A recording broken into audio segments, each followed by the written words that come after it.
Hey guys, কেমন আছো সবাই? আশা করি ভালো আছো। সো দেখতে পাচ্ছ, দেখো কি বৃষ্টি হচ্ছিল। তো ব্লগটা নিলাম আর কি, ক্লিপটা। তো ভাই বিশাল পরিমাণে বৃষ্টি হচ্ছিল সেই দিনকে আর কি। তো আমি জাস্ট ক্লিপটা নিলাম। তো তারপরে না, সন্ধে হলে একটু চাউমিন চাউমিন মনটা করে। তো দোকান থেকে চাউমিন কিনে নিয়ে এসেছিলাম, মা চাউমিন বানিয়ে দিয়েছিল। তারপরে যেহেতু সানডে ছিল সেদিন, তো সে কারণের জন্য চিকেন কষা হয়েছিল বাড়িতে।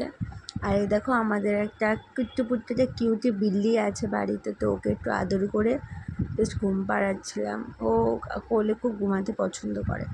তারপরে একটু দোকানে গিয়েছিলাম, তো কিছু জিনিস কিনতে গিয়েছিলাম। তো ওখানেও দেখতে পাচ্ছ, দেখো দোকানে ভাই টিকটিকিটা কত বড়, সিরিয়াসলি বলছি। বাড়িতে এসে আবার দেখা হয়ে গেল এই মহাশয়ের সাথে। ইনিও বাবা, thank you for watching, by.